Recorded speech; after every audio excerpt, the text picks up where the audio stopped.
오늘 우리에게 주신 말씀 마태복음 9장 35절로 38절입니다. 예수께서 모든 도시와 마을에 두루 다니사 그들이 회당에서 가르치시며 천국 복음을 전파하시며 모든 병과 모든 약한 것을 고치시나니 무리를 보시고 불쌍히 여기시는 신이 이는 그들이 목자 없는 양과 같이 고생하며 기진합니다. 이에 제자들에게 이르시되 추수할 것은 많으되 일꾼이 적으니 그러므로 추수하는 주인에게 청하여 추수할 일꾼을 보내 주소서 하라 하시니라. 오늘은 추수의 때를 기대하라 라는 말씀으로 함께 말씀 나누고자 합니다. 물론 추수감사주일은 아직 아니고요. 오늘은 맥주감사주일이라고 우리가 일컫고 있습니다. 우리나라에서 이렇게 정하고 함께 예배를 드리고 있는데요. 맥주감사주일은 이제 아까 광고에도 나왔다시피 여러 가지 또 이제 학설도 있기도 하고 77절이라든가 여러 이 절기에서 그 뿌리와 근원을 찾기도 합니다. 그런데 우리나라에서는 원래는 추수감사절과 함께 맥주감사주일을 가을에 추수의 때에 같이 드렸었는데 1930년대부터 이제 7월 첫 주를 맥주감사주일로 이렇게 드리고 있습니다. 그래서 우리에게 중요한 것은 어떠한 추수, 어떠한 첫 수익 이런 것도 물론 중요하겠지만 더 중요한 것은 2024년이 벌써 반년이 지났다라는 것이죠. 반년을 어떻게 지내셨습니까? 지나고 나면 너무나도 빨리 지나가는 것 같습니다. 1년을 돌아볼 때 반년이 너무 빠른 것 같고, 또 10년을 돌아볼 때 5년은 빠른 것 같고, 또 지나고 나서 살아온 날들을 돌아보면 얼마 지나지 않은 것 같은데 인생이 훌쩍 지나가는 것 같습니다. 그런데 여러분들이 이렇게 시간이 빨리 지날수록 주님 오실 그때는 더욱더 다가오고 있다는 것을 꼭 기억하시기를 바랍니다. 우리가 반년을 살아왔는데요, 여러 가지 어려운 일들도 있었고 좋은 일도 있었고 기쁜 일도 또한 슬픈 일들도 있었습니다. 함께 눈물 흘리고 기도해야 될 일들도 있었고 또 있기도 하고요. 요즘 또 아프신 분들이라든가 우리가 또 함께 기도하고 계신 분들도 있습니다. 하지만 또 주님께서 주신 은혜 가운데 우리가 함께 기뻐하며 웃을 수 있는 날들도 죄송합니다. 분명히 있었습니다. 사실은 내 힘으로 살아오는 것 같지만 우리가 가만히 생각을 해보면 내가 하는 것 같지만 내가 하는 게 아니라 주님께서 주시지 않으면 받지 못하는 게 피조물이라는 것을 우리가 기억하시길 바랍니다. 먼저 성경 한 구절을 같이 읽어보기를 원합니다. 신명기 11장 13절에서 14절 말씀을 우리 함께 합독하겠습니다. 시작. 내가 오늘 너희에게 명하는 명령을 너희가 만일 청종하고 너희 하나님 여호와를 사랑하여 마음을 다하고 뜻을 다하며 섬기면 여호와께서 너희 땅에 이른 비 늦은 비를 적당한 때에 내리시리니 너희가 곡식과 포도주와 기름을 얻을 것이요. 아멘. 하나님께서 약속을 해주십니다. 너희가 내 말 안에 내 말을 듣고 내 안에 있으면 내가 너희를 보호하겠다. 그런데 그 징조가 자연 가운데 어떻게 나타나냐면 이른 비와 늦은 비를 어떻게? 적당히. 여러분들 농사 짓는 분들이 이 가운데도 계시는데요, 농사 짓는 분들에게 이야기를 들어보면 그렇습니다. 여러분들 뭐가 제일 중요할까요? 해도 중요합니다. 그렇죠. 해 없으면 식물이 농사를 지을 수가 없어요. 다른 것들이 다 중요해요. 그런데 그 가운데 정말 중요한 게 물이 중요하죠. 그래서 이제 지금은 과학적으로 물을 인위적으로 대기도 하고 그렇게 하지만, 그런데 그냥 물이 비가 내린다라고 좋습니까? 지금도 호우주의보라든가 이런 경고들이 내리지만 비가 안 와서 막 비 좀 주세요, 비 좀 주세요 그랬는데 비가 하루에 1년치가 다 내려버려요. 그러면 모두 다 쓸려나가게 됩니다. 아니면 뿌리가 썩기 시작해요. 비가 온다고 무조건 좋은 게 아니더라라는 거예요. 비가 때에 맞게 적당히 내리는 게 하나님의 은혜더라라는 것입니다. 그런데 여러분들 마지막 때 징조 중 하나가 자연이 흔들립니다. 기근과 지진이 있다란 말은 자연 환경이 변화가 되고, 여러분들 우리가 지금 과학이 얼마나 발달했습니까? 식물 옛날처럼 곡물을 거두는 가을에만 풍족하고 그러지 않을 때 구하지 못하는 시대가 아니잖아요. 이제는 언제라도 곡물을 돈 주고 살 수 있는 시대가 되었어요. 그럼에도 불구하고 지금 새로운 위기가 뭐냐면 농작물 피해가 굉장히 커지면서 그 해에 따라서 수확량이라든가 이게 급변하고 있습니다. 여러분들 자연에 대해서는 우리가 그동안 수십 년을 살아왔습니다. 인생의 경험들이 있습니다. 근데 최근 몇 년을 한번 보시기 바래요. 최근 몇 년 계속 해마다 뜨는 뉴스들을 보시기 바래요. 몇십 년 만에 처음, 몇십 년 만에 최고, 피해량, 강수량, 강우량 어떠한 이런 것들이 계속해서 갱신이 되어가고 있더라라는 것입니다. 아니나 다를까 뉴스를 잠깐 찾아봤더니 이틀 전 뉴스에서요, 중국의 토네이도가 불었다라고 합니다. 태풍인데 이제 뭐 회오리 바람처럼 이렇게 도는 거였죠. 그런데 그 바람이 얼마나 셌는지 2,800여 채가 무너졌고요, 집이 무너졌고요. 영상을 봤는데 정말 영화처럼 철 골줄로 된 그 공장 건물이 정말 영화처럼 수십 킬로 되는 옆에 철판 벽들이 종이장처럼 찢겨져서 날아가서 건물 자체가 결국은 싹 다 쓸려나가고 없어져 버리더라고요.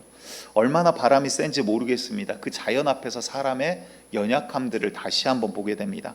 사망자가 5명, 부상자가 80여 명 정도 그렇게 발생을 했다라고 합니다. 이뿐만 아니죠. 지금 한 달 반 전부터 중국 남부에 비가 계속해서 내리고 있습니다. 그래서 지금 1980년대 양쯔강 범람 사건이 있습니다. 그때 어마어마한 피해가 있었거든요. 근데 그때 이후로 아마 최대의 피해가 되지 않겠는가, 올해를 지금 중국 언론에서 그렇게 바라보고 있습니다.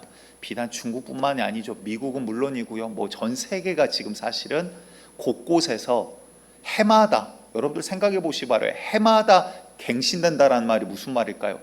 그 전보다 더. 여러분들 올림픽 기록이 해마다 갱신이 안 돼요. 경기 때마다 갱신이 안 돼요. 오랜만에 한번 신기록이 나오면 대단한 선수로 추앙을 받고 그 신기록이 수십 년을 유지하기도 합니다.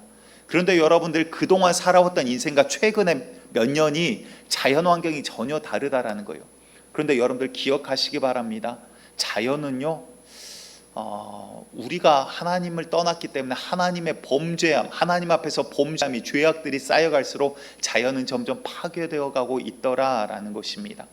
그 말은요, 마지막 때 기근과 지진이 난무하는 이유는 무엇입니까? 우리가 정말 이제 마지막 때 점점 강팍해져 가고 영적으로 주님 오실 날은 다가오고 있다라는 징조라는 것을 분명히 기억하시기 바랍니다. 우리에게 이른 비와 늦은 비를 적당히 주시는 하나님, 그 하나님의 은혜로 오늘 우리가 살고 있더라라는 거예요. 내가 사는 것 같고 내가 일하는 것 같지만 주님이 비를 주시지 않으면 아무도 먹을 수 없고요, 주님께서 해를 주시지 않으면 누구도 거둘 수가 없더라라는 말씀입니다. 제가 어려서 곤충이나 이런 벌레 같은 거를 좋게 표현을 하면 하나님의 창조 피조물들을 굉장히 좋아했습니다. 그래서 신기하더라고요. 그러니까 징그럽다, 무섭다 이런 것보다 지네나 이런 거 보면, 야, 하나님 어떻게 다리를 이렇게 여러 개를 서로 발 안 걸리고 걸어갈 수 있게 만드셨지, 이러고 가만히 쳐다보기도 하고, 보다 보면 정말 신기롭고 놀라운 일들이 굉장히 많아요. 거미도 자꾸 보다 보면 가끔 거미도 저를 쳐다봅니다. 서로 눈도 마주치고 이렇게 그러기도 하고, 또 한때는 사마귀에 관심이 많아가지고 여름철만 되면 방학만 되면 이제 막 사마귀 잡으러 가서 사마귀를 집에서 이렇게 철장 새장처럼 만들어 가지고 거기에 키우기도 하고, 한 번은 이름도 붙여주고 이러기도 하고, 재미있게 그렇게 커왔던 유년 시절이 있습니다. 그런데 어느 날 개미를 보는데, 성경에서도 개미가 얼마나 부지런합니까? 야, 너희는 개미를 보고 배우라 그러면서 게으름과 열심으로 사는 것에 대해서 말씀을 하고 계시죠. 그런데 어느 날 개미를 보는데 그런 생각이 들더라고요. 야, 개미 입장에서는 사람이 어떻게 보일까? 개미 입장에서는 이런 것들이 어떻게 보일까? 한편으로 바라볼 때 하나님께서 우리를 바라보실 때 마치 개미와 같이 보이지는 않을까, 이런 생각도 들더라고요. 여러분들 한번 개미 입장에서 한번 생각을 해보도록 하겠습니다.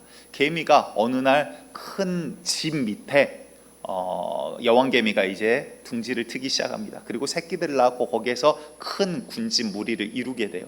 그런데 개미들은 생각했을 거예요. 야, 이 천장을 막고 벽을 막고 있는 이 거대한 산이 우리를 비로부터도 지켜주고 해로부터도 지켜주고, 야, 우리 여왕님이 자리를 잘 잡아가지고 기가 막힌, 인간적으로 따지면 뭐죠? 풍수지리적으로 자리가 좋은 곳을 지금 잡은 거예요.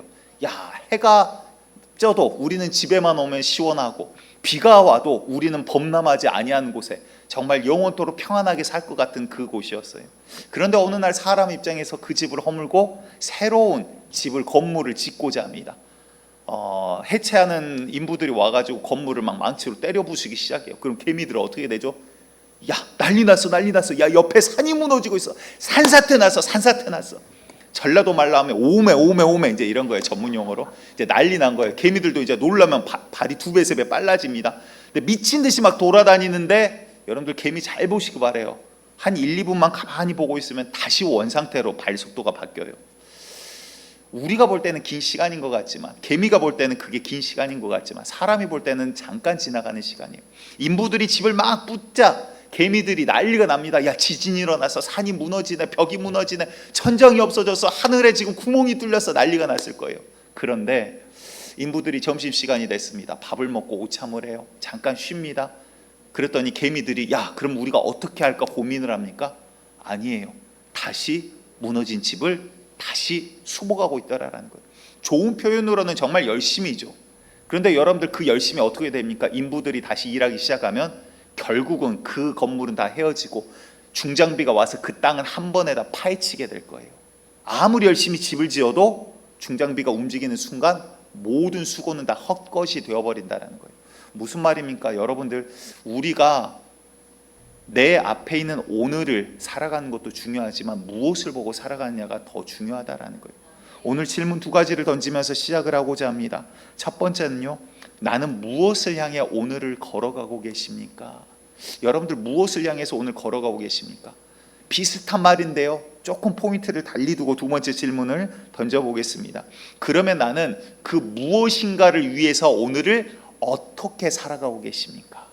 이 2가지 질문을 가지고 오늘 하나님 말씀 가운데 우리가 길을 찾아가기를 원합니다. 오늘 본문을 보았더니 예수님께서 천국 복음을 증거하십니다. 쉽게 말해서 강연도 하시고 설교도 하시고, 아픈 자가 오면 이제 본인이 예수님이시니까 하나님께 기도하고 안수하고, 예수님께서 병든 자도 고쳐주시고 귀신도 쫓고 기적과 이사 가운데 안진뱅이가 일어나기도 하고 안 못 본 자가 눈을 뜨기도 합니다.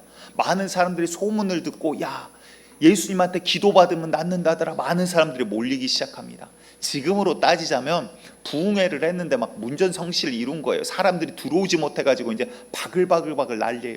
수많은 사람들이 모이는데 그 모습을 본 예수님의 마음을 표현하는 말씀이 있습니다. 오늘 본문인데요, 마태복음 9장 36절 말씀을 우리 함께 보도록 하겠습니다.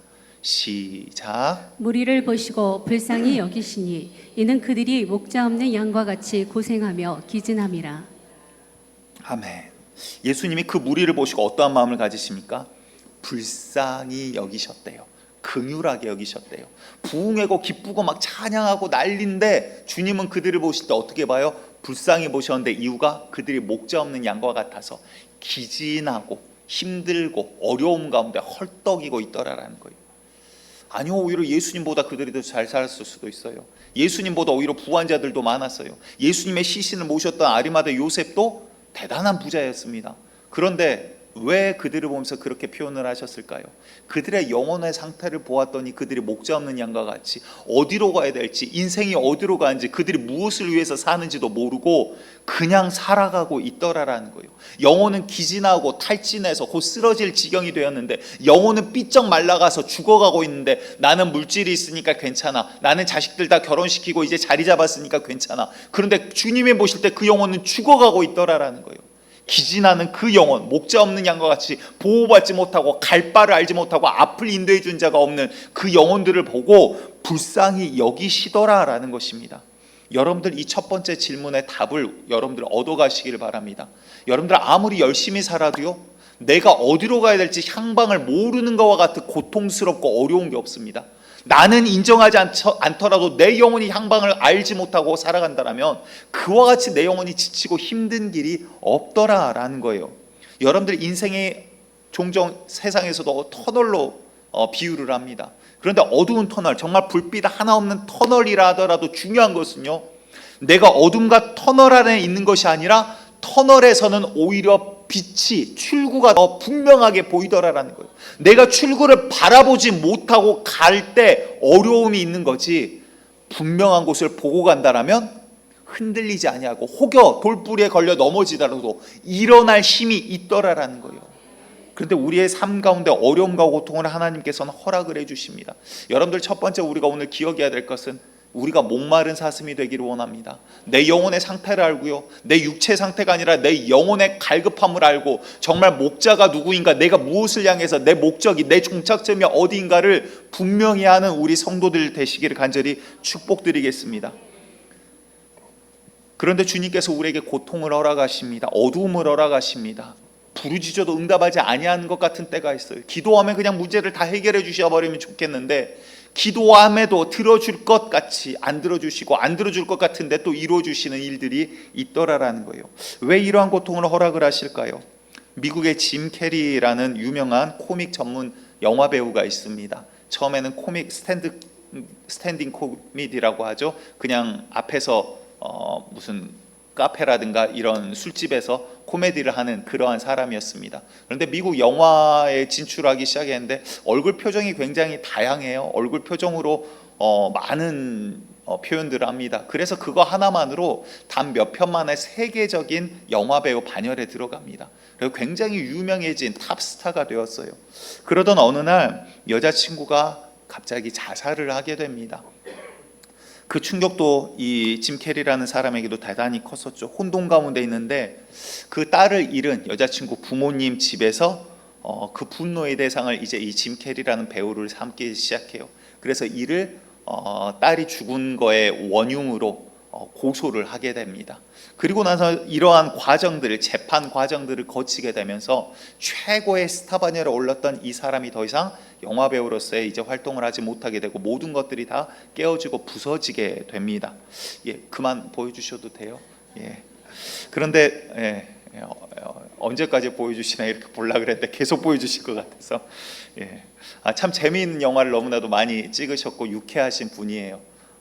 근데 이 이야기는 이제 저도 나중에서 이제 알게 된 거예요. 최종 재판 결과는 결국 이제 판정에서도 짐 캐리의 손을 들어주었습니다. 여성의 죽음과는 무관하다라고 판정은 나였지만, 그 과정들을 거치면서 인생에 있어서 가장 자기의 힘든 시절과 어두운 시절이었다고 표현을 합니다. 모든 것들이 한순간 다 무너져 버렸고요. 영화 배우로서의 커리어, 꿈, 모든 인생의 앞으로의 비전이 다 무너져 버렸어요. 이때까지만 해도 이분은 예수님을 알지 믿지 않았던 분입니다. 그런데 이런 어두움 가운데 있는 가운데 빛이신 예수님을 만나게 돼요.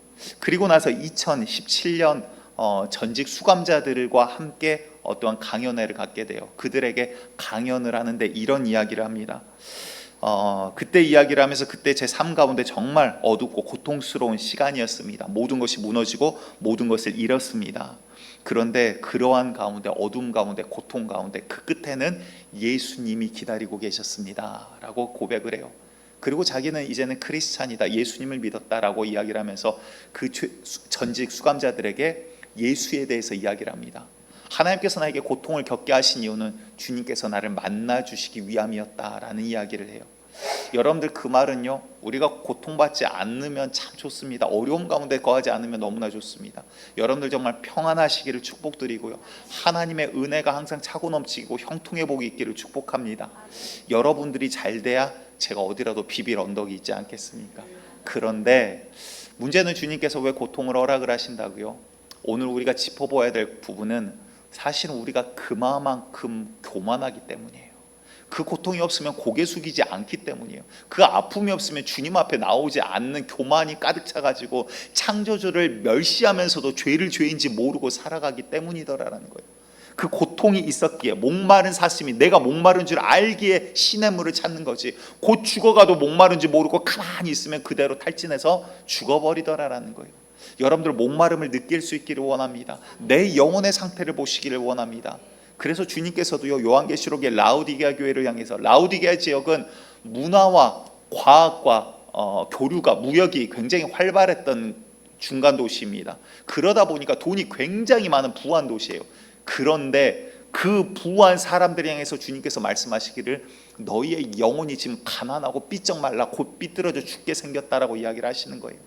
여러분들, 눈에 보이는 게 아니라 내 영혼을 보고 판단할 수 있는 우리가 되기를 간절히 축복드립니다. 우리가 부모가 자녀를 정말 사랑한다면요, 자녀가 어긋난 길로 가면, 잘못된 길로 가면 어떻게 해야 돼요? 다 이르고 기도하고 간구하고 가르쳐주고, 그래도 말을 듣지 않으면 살리기 위해서라도 정말 그 다리가 부러지더라도 회초리를 들어야 되는 게 부모예요. 그렇죠. 성경에서도 매를 들지 않는 부모는 자녀를 사랑하지 아니한다 그래요. 무조건 감정적으로 때리라 그 이야기가 아니에요. 자녀를 살리는 게 목적이더라 이 말이에요. 그런데 요즘은 어떻습니까? 아동 심리학 전문가들이 이런 이야기를 합니다. 요즘은 젊은 부모님들이 인격이다라는 이유 때문에 오히려 자녀들을 비인격적으로 방관하는 가정이 많습니다라는 이야기를 합니다. 그러니까 잘못된 길로 가는데 자기의 인격이 있지, 자기의 생각이 있지, 함부로 대하면 안 되지. 그래서 자녀들을 오히려 그냥 놔두는 거예요. 그러다 보니까 어떤 문제가 발생을 합니까? 어렸을 때 인격이 만들어질 때 참을성과 인내와 배려와 남에 대한 겸손과 이런 것들을 배워야 되는데 배우지를 못하는 거예요. 그리고 나서 성년이 되어버립니다. 그럼 어떻게 돼요? 참지를 못해요. 내 뜻과 맞지 않으면 분노를 삭히지를 못해요. 그래서 사회에 나와서 폭행자들이 되어버립니다. 참을성과 배려들을 배우지 못한다는 거예요. 여러분들 개인에게 있어서 하지마, 어렸을 때 모든 것이 다 되는 게 아니라 해서는 안 되는 것이 있구나를 배워야 되는 거예요. 남에게 피해를 주면 안 되는 것들을 배워야 되는 거예요. 예절을 배워야 되는 거예요. 하나님의 말씀들을 배워야 되는 거예요. 그런데 배워야 될 때 배우지 못하면 어떻게 돼요? 난폭한 자가 되는 거예요. 폭행자가 되는 거예요. 남한테 난 피해 안 줬는데 나는 하면서 결국 나밖에 찾지 못하는 어리석은 자가 되어버리더라라는 거예요. 여러분들, 우리가 주님 앞에서 이 고통이 그냥 고통이 아니라 나를 만들어가는 연단의 시간이 되기를 원합니다. 주님 앞에서 정말 주의 말씀이 되는 것이 있고 안 되는 것이 있고, 주의 마음을 알아가고 어려움을 알아가고, 고통 가운데 있는 자들의 마음을 통할 수 있는 자, 어려움 가운데 있는 자들의 마음을 함께 할 수 있는 눈물이 있는 자가 되시기를 간절히 축복드리겠습니다. 우리나라에 벌써 수십 년, 벌써가 아니죠, 불과 수십 년 전만 해도 보릿고개라는 단어가 있었어요. 지금은 뭐 사시사철 어느 때라도 곡물을 살 수가 있지만, 수확기가 아니면은 먹고 살, 겨울이 이제 지나고 봄이 올 때쯤 곡식이 다 떨어져서 먹고 살기 어려웠던 보릿고개라는 그 시기가 있습니다. 그런데 아무리 배가 고파도 먹지 않는 곡물과 먹지 않는 그 감자가 있어요. 어린아이가 볼 때는 이해를 못합니다. 엄마 배고파, 저거 감자라도 삶아줘. 그런데 그 감자는 절대 손대면 안 돼요. 아이들이 손대지 못하게 꽁꽁 싸서 숨겨놔요. 그게 뭐죠? 시종자, 시감자예요. 시감자가 무엇입니까? 이제 계절이 바뀌면요, 그 생명을 땅에다 뿌려야 돼요. 내가 내어놔야지 그 생명을 추수할 때가 있더라라는 거예요. 추수할 기쁨이 있기 때문에 그때를 기대하면서 지금 배가 고프더라도 살기 위해서 생명력을 내가 소유하고 있어야 하더라라는 거예요. 오늘 내가 다 먹어버리고 없으면 그때 가서 내가 거둘 것이 없더라라는 것입니다. 여러분들, 우리 가운데 어려움과 고통과 어둠의 터널들이 있습니다. 여러분들, 그 가운데 있음에도 불구하고요, 우리가 절대 놓쳐서는 안 되는 것들이 있더라라는 것입니다. 하나님 앞에 너무 힘드시다면 나와서 엎드리세요. 부르짖으세요. 뒹구셔도 돼요. 미친 것처럼 막 소리 지르고 난리를 치셔도 괜찮아요. 하지만 우리가 잃어서는 안 되는 게 바로 예수 그리스도라는 것입니다. 여러분들, 우리가 살아가면서 아무리 아프고 갈급해도 우리의 진짜 오늘의 문제는 무엇이냐면요, 이 아픔 가운데 우리가 주님의 긍휼을 경험할 수 있는 기회를 삼아야지, 아픔 가운데 내가 잠식되어 버리고 방향을 잃어버리면 쓰러져서 일어날 수가 없더라라는 것입니다. 그러기에 주님은 계속 말씀하십니다. 구하라, 찾으라, 두드리라. 그러면 너희가 찾을 것이다, 열릴 것이다. 주님께서는 만나 주시겠다, 내가 주겠다, 내가 너의 신음소리야, 이 간절한 구함을 내가 듣겠다라고 말씀하시는 거예요. 그렇다면 여러분들 다시 현실로 돌아와서 말씀드립니다. 내 상황은요, 목사님 그렇게 기도했는데 상황이 바뀌지 않아요. 목사님 그렇게 기도했는데 어려움이, 문제가 해결되지 않아요. 여러분들, 어두움이 문제가 아니라 문제는 어두움 가운데 터널의 끝인 빛을 내가 보지 못하는 게 문제인 거예요. 끝인 빛을 보면요, 우리의 종착점의 목적을 보면요, 내가 넘어지더라도 일어나서 그곳을 향해 갈 수가 있는 거예요. 하지만 어둠 가운데 있는데 고개를 숙이고 눈앞에 있는 것밖에 보지 못하면 희망이 없어져 버려요. 어디로 가야 될지를 알 바를 알지 못하더라라는 것입니다. 어찌 보면 지금 건물을 허물고 있는 집 밑에서 잠시 인부들이 쉬었더니 금방 잊어버리고 다시 집을 그 자리에 또 짓고 있는 게이머와 같은 게 우리의 어리석음이 아닌가 싶습니다. 여러분들, 지금 해마다 새로운 자연재해가 피해가 갱신이 돼가고 있어요. 몇십 년 만에 처음, 60년 만에 처음. 이런 경우는 과거에 뭐 100여 년 만에 없었던 일, 이런 뉴스 해마다 보고 있지 않습니까? 그런데 이제 불과 몇 년 지났는데 사람들이 이거에 벌써 익숙해져요. 그래, 또 그럴 거야. 또 피해가. 그래, 자연이 이렇게 변해가는 거지. 여러분들, 주님께서는 자연과 만물과 모든 것을 통해서 주님의 시와 때를 계속 말씀해주고 있습니다. 이제 정말 우리가 어디를 향해서 가야 될지, 내가 무엇을 향해서 살아가야 될지를 분명히 확고하게 하셔야 하더라라는 것입니다. 우리의 마지막은요, 이 세상이 아니라 영광의 면류관을 들고 계실 그 주님을 만나는 것이 우리의 인생의 종착점이라는 거예요. 거기서부터 우리의 영혼의 때, 영혼의 이 영원한 인생이 새롭게 다시 시작이 되더라라는 것입니다. 그 씨앗을 뿌리고 있는 게 지금 오늘 하루라는 사실을 기억하시기 바랍니다. 또 한 영화를 소개를 하고자 합니다. 과거에 1994년에 개봉했던 쉰들러 리스트라는 영화입니다. 보신 분들이 아마 많을 거예요. 역사에 대한 이야기이기도 합니다. 2차 세계대전 때 독일이 유대인들을 학살하는 그 과정 가운데 있었던 한 사건을 다룬 영화입니다. 그래서 2019년에 재개봉을 하기도 했었습니다.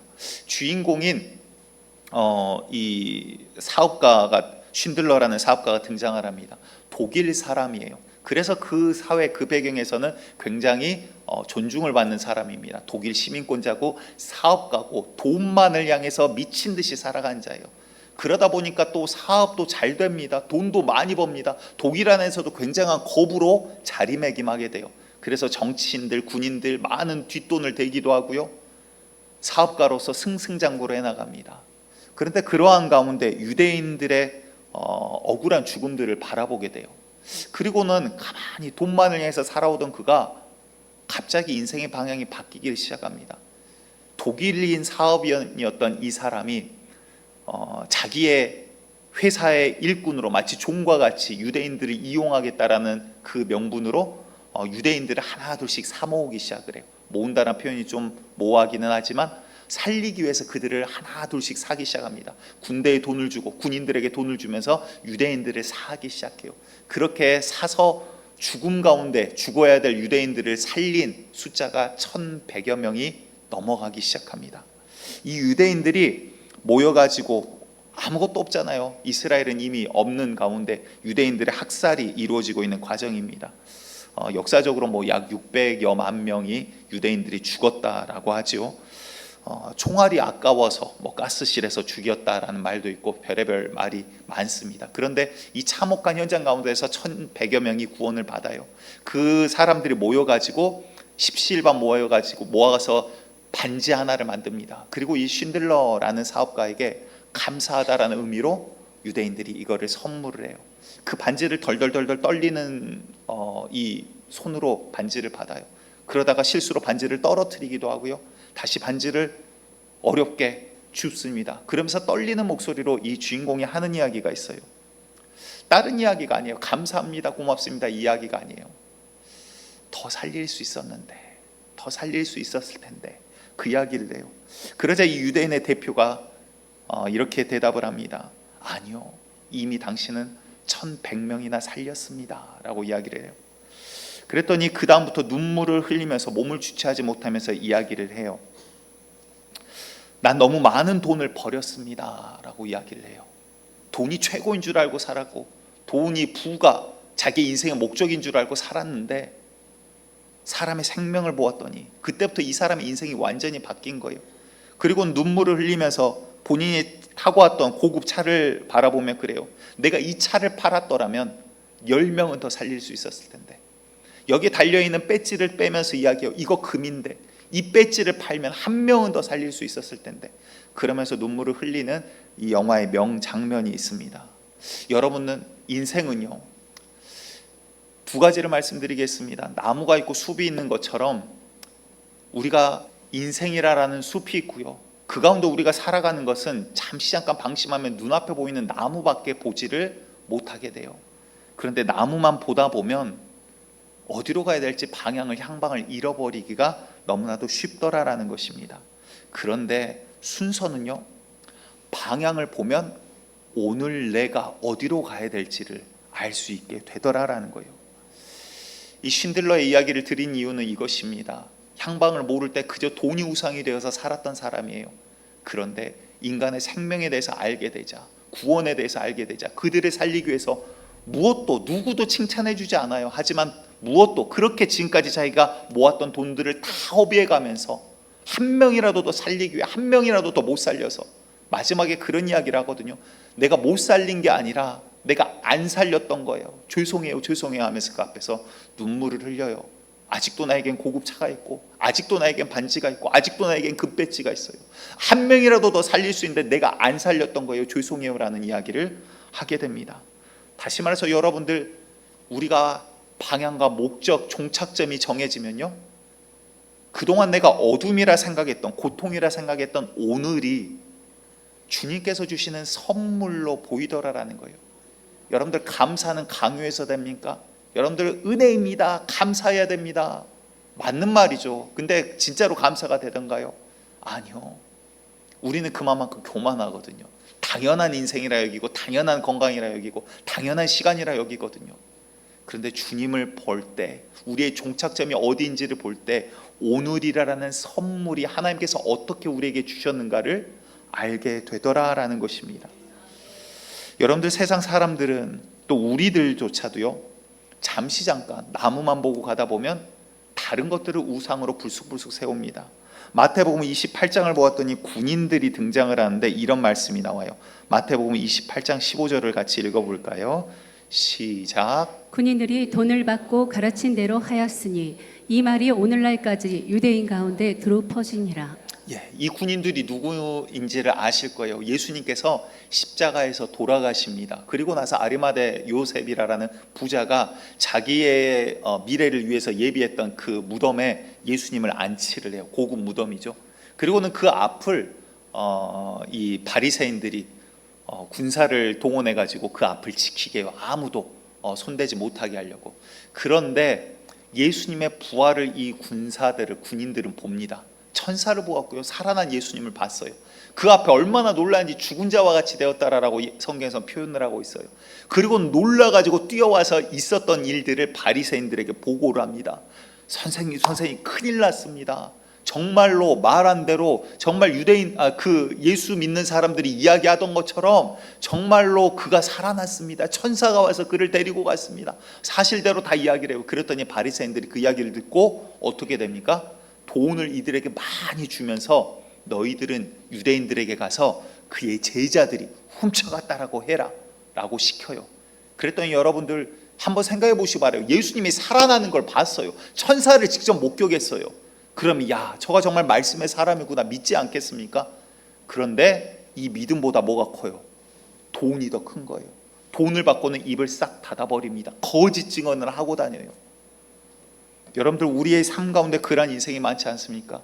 이 군인들 뭐라고 생각했을까요? 그럼에도 불구하고 나는 유대인이야, 아브라함의 후손이야, 나는 하나님의 백성이야, 나는 구원받은 자녀야, 스스로 그렇게 생각했을 거라는 거죠.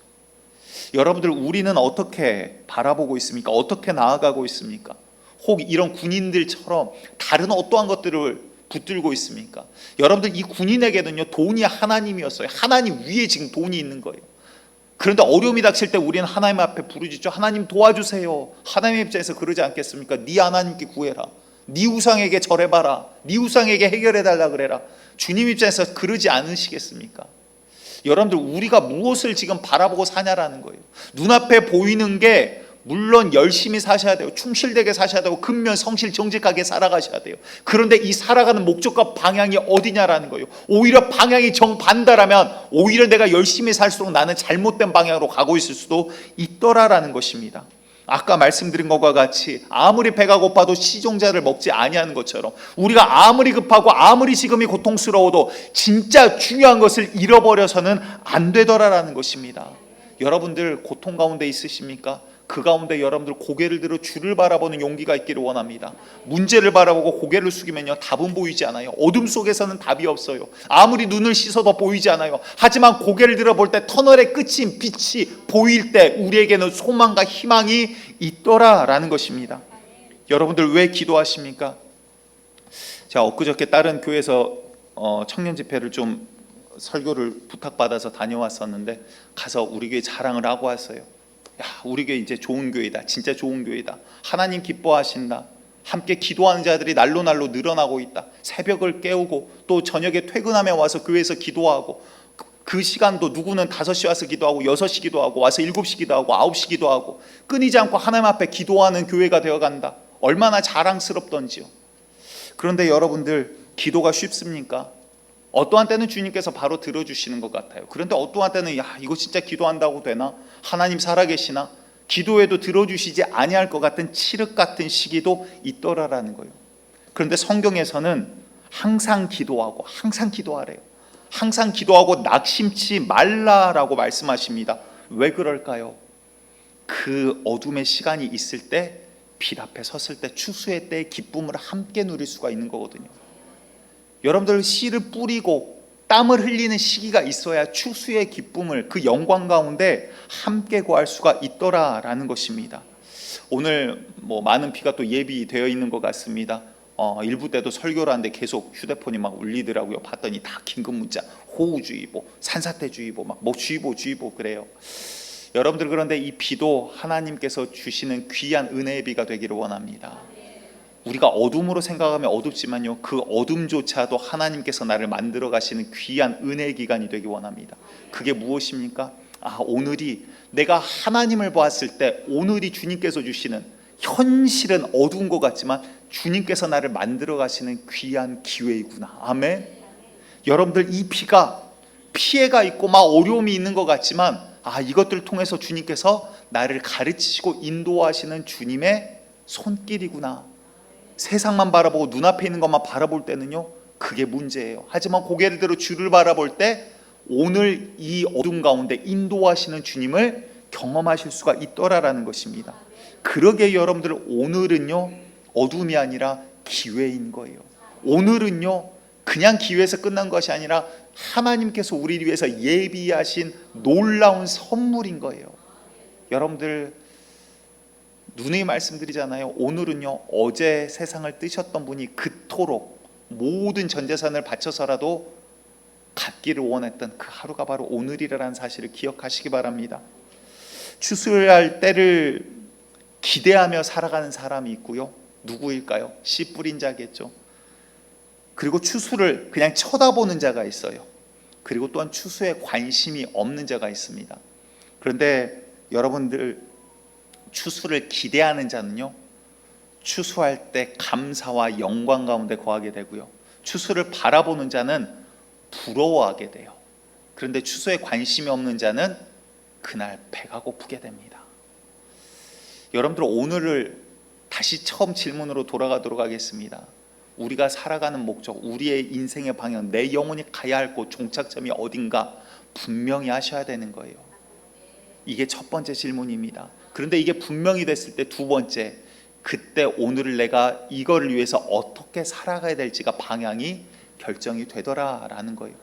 향방을 모르고 그냥 사니까 사는 거지, 결혼하니까 결혼하는 거고, 애 낳으니까 애 낳는 거고, 야 인생이다 이런 거지. 아니요, 인생이 그렇지 않아요. 성경은 분명히 우리가 어떻게 가야 될지 말씀하고 계시는데, 어둠 가운데 어둠끼리 보고 인생은 그런 거지 타협하지 마시기 바랍니다. 성경은 분명히 우리에게 길을 말씀을 해주고 계시더라라는 거예요.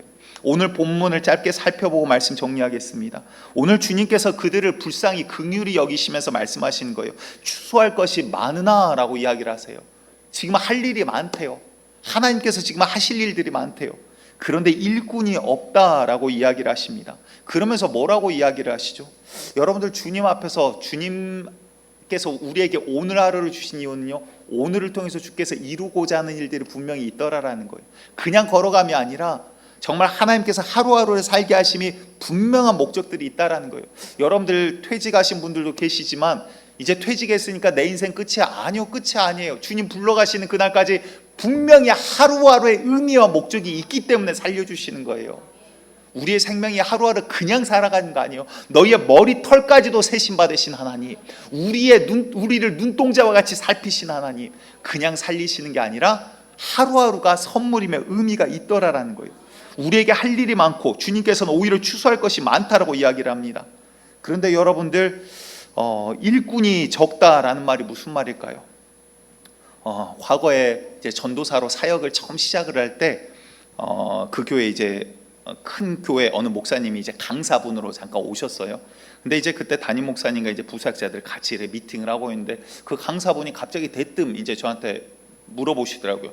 강전수사, 지금이라도 터미널 가서 복음을 전하라면 전할 수 있어? 갑자기 그러시더라고요.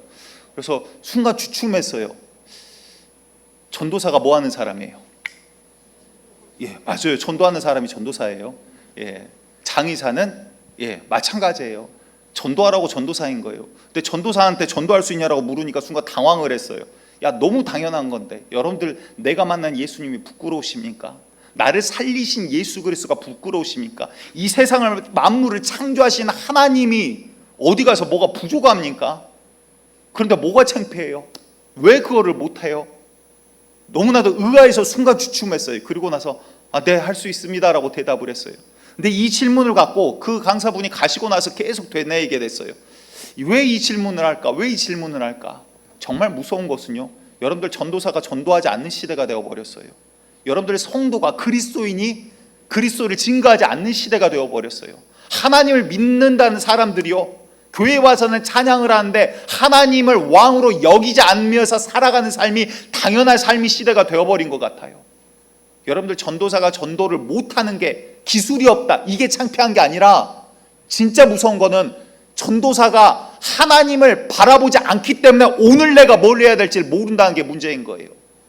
여러분들, 그리스도인이 하나님을 바라보지 않기 때문에 그리스도인으로서 어떻게 살아가야 될지 모른다라는 게 문제인 겁니다. 오늘 내가 열심히 산다라고 그게 옳은 게 아니에요.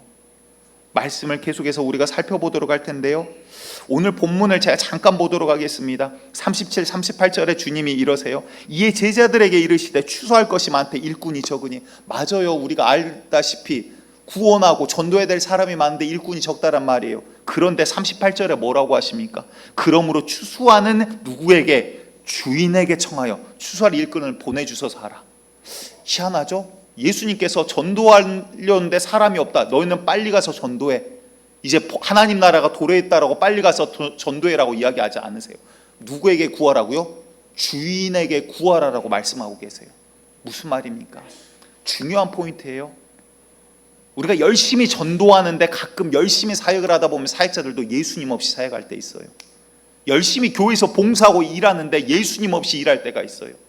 열심히 내가 주일 예배 드린다 그러고 와 있고 앉아 있고 노래 부르고 하는데 주님 찬양하지 않고 내 마음의 위안을 위해서 앉아 있는 자들이 있더라라는 거예요. 여러분들, 그거 예배 아니에요. 여러분들 거 사역 아니고 여러분들 거 봉사 아니에요. 여러분들, 중요한 것은요, 겉모습은 똑같아요. 차이가 없어요. 그런데 주님은 그 중심을 아시죠. 너는 입술로 나를 공경한다, 나 마음은 내게서 떠났도다. 너 내 앞에 와서 예배 드린다고 성전 앞에 와서 앉아 있었는데 너 마음으로는 나 믿지 않잖아, 섬기지 않잖아, 그 이야기예요. 여러분들, 정말 우리의 인생의 목적이, 종착점이 예수 그리스도이십니까? 우리가 정말 예수님 오시기를 간절히 구하는 자입니까? 마라나타, 주 예수여, 이제 우리는 성도 그리스도인 되었으니 아버지, 내가 예수 그리스도 보혈의 피로 살았습니다. 이제 그 주님 어서 오시옵소서. 이것보다 훨씬 더 좋은 주님과 함께 영원히 살아갈 그날을 내가 꿈꿉니다. 정말 그 소망을 가지고 여러분들 오늘 하루를 살아가고 계십니까? 겉모습은 신앙이나 모습 똑같은데요, 그 안은 전혀 다를 수가 있더라라는 거예요. 여러분들, 내 안에 진짜 능력이 있는 그리스도인 되시기를 간절히 축복드립니다. 엊그저께 그 집회를 다녀오는데 차 속에서 혼자 그냥 그런 생각이 들었어요. 과거의 모습과 지금의 모습. 처음에 하나님 앞에 섰을 때 몇 가지 마음을 주신 게 있는데 그 중 하나가, 하나님, 사울과 같은 자 되지 않겠습니다. 사울 왕과 같은 자 되지 않겠습니다. 하나님 앞에 부르실 때는 겸손하였고 나는 작은 자라, 우리 지파는 작은 지파라 겸손했던 그 자가 어느 순간 고개가 뻣뻣해지고 왕권을 지키기 위해 미쳐가지고 다윗을 잡아 죽이려고 날뛰는 인생으로 마무리를 하게 됩니다. 처음 시작은 아름다운데 끝은 변질이 되어버렸어요. 그런데 어제 설교를 준비하면서 그 질문이 똑같이 계속해서 부딪힙니다. 집회 너무나도 은혜롭고 좋았어요. 뜨겁게 기도하고 그 교회에서도 너무나도 감사해 하시는 모습들 가운데 저도 참 보람이 있었습니다. 그런데 저는 겉모습은 달라지지 않았어요. 여러분들은 잘 모르실 거예요. 근데 설교를 준비하는데 저도 모르는 사이에 말을 예쁘게 하려고 하고요, 말을 실수하지 않으려고 하더라고요.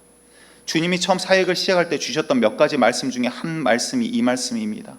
고린도전서 2장 4절과 5절에 내 말과 내 전도함이 설득력 있는 지혜 말로 하지 아니하고 다만 성령의 나타나심과 능력으로 하여 너희 믿음이 사람의 지혜에 있지 아니하고 다만 하나님의 능력에 있게 하려 하였노라. 바울이 무식합니까? 많이 배웠어요. 연구도 많이 했어요. 성경경 달달달달 외웠어요. 그런데 내가 예수 그리스도를 아는 고상한 지식을 얻었으니 나머지 이것들은 모두 다 똥이더라, 배설물이더라. 오직 주의 영광을 위해서 주님이 일하시도록 나는 사역을 한다라고 이야기를 해요. 아, 그래, 사역은 저렇게 하는 거구나. 사역은 저렇게 하는 거구나. 성경에서 배웠는데 어느 순간 사람들을 바라보다 보니까요, 여러분들 잘 모르지만 의외로 제가 여러분들 되게 많이 배려하고 신경을 쓰고 있는 거거든요. 아멘. 근데 그러다 보니까 이렇게 하면 혹시 기분 나빠하실까? 이렇게 하면 조금 어떠실까? 자꾸 말을 바꿔가고 있어요. 그럼 이렇게 하면 설득이 될까? 이렇게 하면 이론적으로 좀 잘 이해가 되실까? 그 자체가 잘못됐다라는 게 아니에요. 그런데 어느 순간 오늘 하루만 바라보다 보니까 이 하루를 선물로 주신 주인이 보이지 않더라라는 거예요. 고개를 들어 주님을 봤더니 오늘 어떻게 가야 될지를 보여주시더라라는 거예요. 여러분들 순서는요, 오늘을 보고 고개를 드는 게 아니라 주님을 바라보고 오늘을 맞이하는 거예요. 우리 노은교회가 이제 이 방향을 정확하게 잡으시기를 원합니다. 우리가 무엇을 향해서, 우리의 종착점이 어디입니까? 우리가 무엇을 뿌리고 무엇을 거두실 겁니까? 추수의 때, 정말 그 마지막 때, 그리고 하나님께서 우리 주변에게 주신 이 영혼들을 위해서 기도할 때 무엇을 얻기를 원하십니까? 나의 명예와 인정받음과 부귀와 사람들보다 어깨를 더 세우기를 원하시는 건가요? 그것이 우리의 우상이 되어 있을 수 있어요. 그것이 내 자존심이 우상이 되어 있을 수 있어요. 물질이 우상이 되어 있을 수 있어요. 여러분들 부하시고 잘 사시기를 간절히 축복드려요. 하지만 그 모든 것의 목적이 예수 그리스도가 되시기를 간절히 축복드리겠습니다. 찬양 가운데 그런 찬양이 있죠. 나 주님의 기쁨 되기 원하네. 그래서 후렴에 내가 원하는 한 가지 무엇이죠? 주님의 기쁨이 되는 것. 여러분들, 우리의 소망과 꿈이 정말 주님의 기쁨이 되기 위해서 오늘 하루를, 다른 거 다 내팽개치고 하지마, 이게 아니에요. 주님을 바라보면 오늘 내가 뭐를 해야 될지를 알게 돼요. 그래서 진짜 주님 만난 사람들은요, 열정적이지 않는 사람이 없는 거예요. 여러분들 주님을 만나시고 주님을 바라보시고 주님의 목적이 되시고 주님의 종착점이 되시는 우리 노은교회가 되기를 간절히 축복드리겠습니다. 우리 아까 불렀던 찬양인데요, 창조의 하나님. 다른 것 마시고요, 괜찮아요. 이 시간 그냥 주님을 그려보시기 바랍니다. 하나님 어떤 분이십니까? 이 시간 내가 그 하나님 만나고 싶어요. 그 하나님 누군지 모르는데 보이지 아니한 영이시라는데 정말 살아계시다라면 하나님, 나 그분을 만나고 싶어요. 하나님, 주님 이 시간 영광 받으시고 나 좀 만나주세요. 그 마음으로 우리 이 찬양 하나님 앞에 올려드리겠습니다. 창조의 하나님,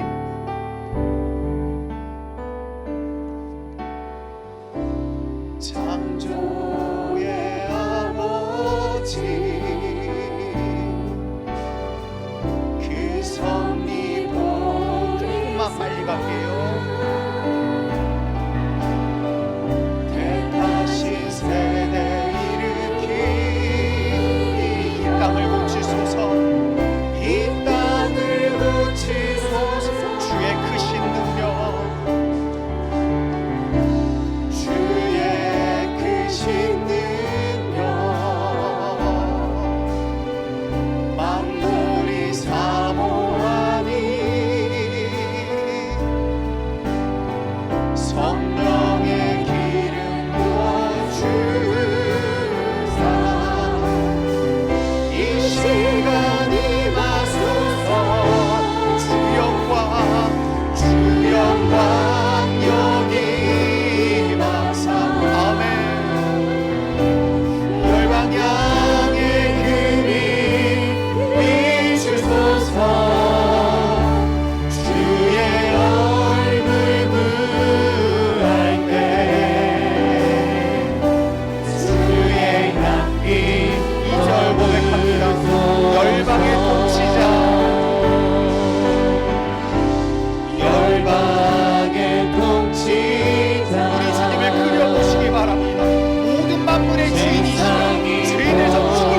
옆에 우리를 살리신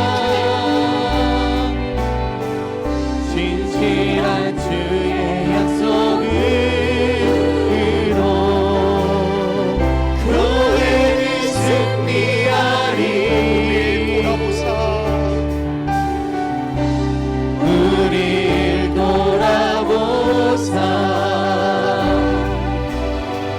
강건케 하소서. 연약한 모두 벗어지고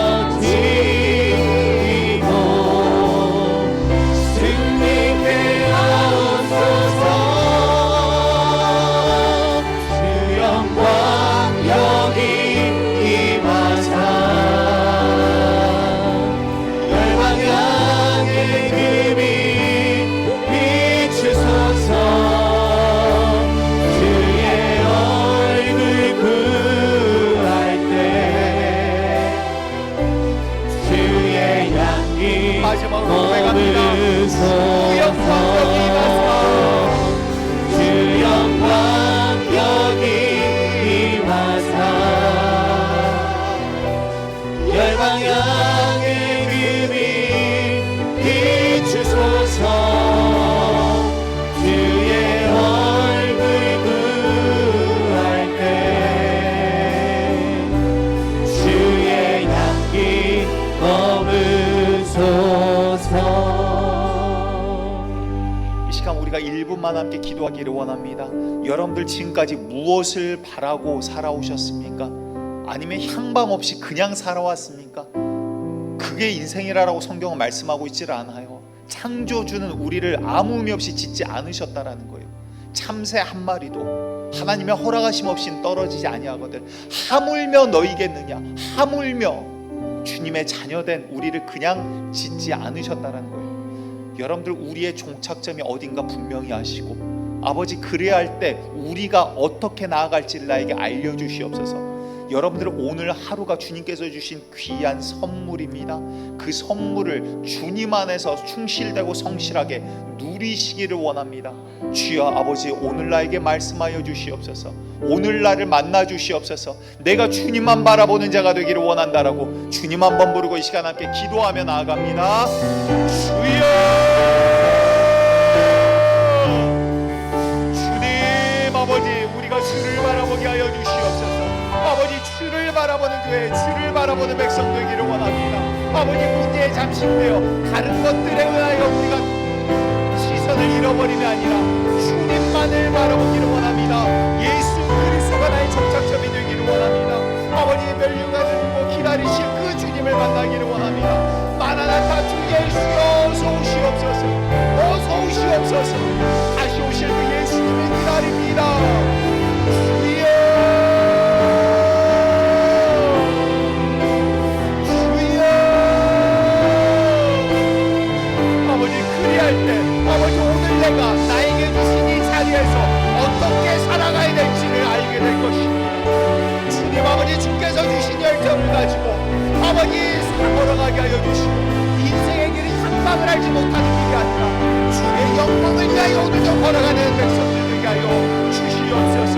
주의 백성들을 흔들어 주시옵소서. 주의 백성들을 구하여 주시옵소서. 주님의 얼굴을 구합니다. 주님의 손을 구합니다. 주님의 영광 보기를 원합니다. 주여 아버지 노후의 가운데 노후의 성도들 가운데 주여 역사하여 주시고 아버지 문을 열어 주시옵소서. 이 시간 1분만 더 함께 기도하기를 원합니다. 여러분들 우리 주변에 아직 예수님을 모르고 살아가는 자들이 분명히 있어요. 나쁜 말을 하고자 하는 게 아니라 분명한 것 한 가지는요, 예수님만이 구원의 길입니다. 예수 없이는 다른 길은 없어요. 그건 창조주께서 그렇게 정하신 유일한 방법이에요. 그 영혼들 위해서 이 시간 잠시 1분만 기도할 거예요. 하나님, 이 영혼을 주님 앞에 올려드립니다. 여러분들 이제 이 영혼을 우리가 씨를 뿌리는 거예요. 여러분들 그 영혼을 기대하시기 바랍니다. 주님께서 놀랍게 변화시킬 그 영혼들을 기대하시기 바랍니다. 하나님, 이 영혼을 주님 손에 의탁합니다. 주여 아버지 구원하여 주시라고 이 시간 우리 다시 한번 1분만 함께 기도하며 나아가겠습니다. 주님 아버지, 주를 알지 못하는 자들이 있습니다. 아버지, 살아계신 창조주를 알지 못하는 자가 있습니다. 아버지, 주님을 아버지 알려주시고 아버지 주님을 보여주시옵소서. 주여 아버지, 그 영혼을 주님 손에 의탁합니다. 그 영혼을 주님 손에 의탁합니다. 주님 만나주시옵소서. 아버지, 글로가 아니라 말로가 아니라 살아계신 하나님을 만나 경험하기를 원합니다. 주여, 주여, 주여. 아버지, 영혼이 어디로 가는지 알지 못하고 아버지 세상만 바라보고 살아가다 죽어가는 것이 아니라 영원한 생명의 주인공 되게 하여 주세요. 주여,